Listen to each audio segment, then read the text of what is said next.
غیر رسمی تعلیم کے لیے عمر کی کوئی قید نہیں ہوتی، یعنی کسی بھی عمر کا لرنر اس سے استفادہ کر سکتا ہے۔ لیکن غیر رسمی تعلیم کے لیے عمر کے لحاظ سے دو تدریسی طریقے ہوتے ہیں، تدریس بچگاں اور تدریس بالغاں۔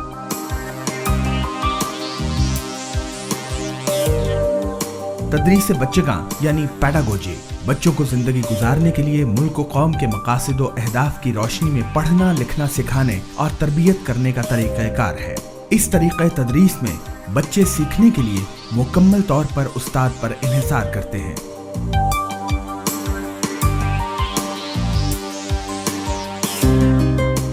یعنی استاد اس بات کا مکمل طور پر ذمہ دار ہوتا ہے کہ کیا، کیوں، کیسے، کب، کتنا اور کہاں تعلیمی عمل جاری رہے اور تکمیل پائے۔ تدریس بالغاں یعنی اینڈراگوجی، اس طریقے کا مقصد بڑی عمر کے لرنر میں پڑھنے لکھنے کی صلاحیت پیدا کرنے اور اس صلاحیت سے عملی زندگی میں فائدہ اٹھانے کے قابل بنانا ہے۔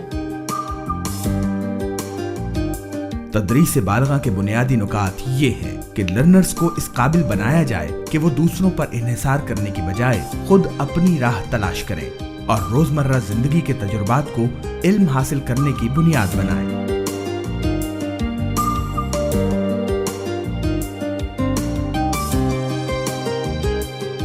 ہمیں تعلیم کا بہت فائدہ ہوا ہے۔ پہلے ہم پڑھنا لکھنا نہیں جانتے تھے، اب ہم دوائی لیتے وقت اس کا نام بھی ہم بتا سکتے ہیں، بل جمع کرواتے وقت اس بینک کا ہم نام بھی بتا سکتے ہیں۔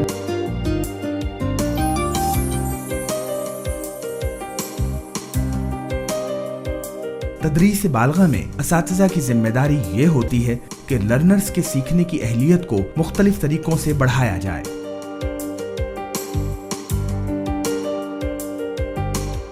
تدریس بالغاں کے مختلف انداز۔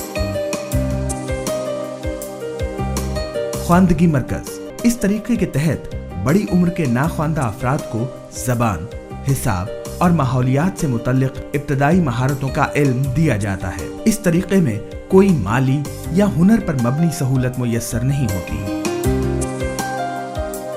کمیونٹی لرننگ سینٹر یا سماجی طبقے کے علمی مراکز، اس طریقے میں بڑی عمر کے ناخواندہ افراد کو کسی بھی کمیونٹی سینٹر میں خواندگی اور ہنر کی ابتدائی مہارتوں کی تعلیم و تربیت دی جاتی ہے۔ ਅੱਜ ਅੱਲਾਹ ਤਾਲਾ ਦੇ ਫਜ਼ਲ ਨਾਲ ਇਸ ਕਾਬਲ ਨੇ ਕਿ ਆਪਣੀ ਪੜ੍ਹਾਈ ਸਿਲਾਈ ਕਰਕੇ ਇਹ ਕੁਛ ਨਾ ਕੁਛ ਪੈਸੇ ਇਹਨਾਂ ਨੂੰ ਮਿਲ ਜਾਂਦਾ, ਆਪਦੇ ਘਰ ਵਾਲੇ ਵੀ ਮੁਤਮਿਨ ਕਰਦੀਆਂ ਨੇ, ਘਰ ਦਾ ਖਰਚਾ ਵੀ ਚਲਾਉਂਦੀਆਂ ਪਈਆਂ ਨੇ। ਇਨਸ਼ਾਅੱਲਾ ਤਾਲਾ ਅਗਰ ਇਹਨਾਂ ਦੀ ਸ਼ਾਦੀ ਹੋਏਗੀ ਅੱਗੇ ਜਾਣਗੀਆਂ ਤੇ ਸਸੁਰਾਲ ਦੇ ਘਰ ਜਾ ਕੇ ਵੀ ਇਨਸ਼ਾਅੱਲਾ ਉਹ ਵੀ ਖੁਸ਼ ਰਹਿਣਗੇ۔ عملی خواندگی مراکز، اس طریقے میں خواندگی کے ساتھ ساتھ مفید مگر لرنر کی ضرورت کے مطابق ہنر اور مہارتیں سکھائی جاتی ہیں۔ اوپن یونیورسٹی انداز، اس انداز تعلیم میں لرنرز کی ابتدائی سطح کی اہلیتوں اور صلاحیتوں کو ترقی دی جاتی ہے۔ اس میں مختلف کورس اور ڈپلوما جات کرائے جاتے ہیں۔ ورچوئل یونیورسٹی انداز، اس طریقہ تدریس میں لرنرز کو کمپیوٹر اور انٹرنیٹ کی مدد سے پڑھنے، لکھنے اور ہنر کی تعلیم دی جاتی ہے۔ غیر رسمی تعلیم کا ایک جدید اور مؤثر انداز یہ بھی ہے جو اس وقت آپ دیکھ رہے ہیں، یعنی موبائل کے ذریعے تعلیم و تربیت۔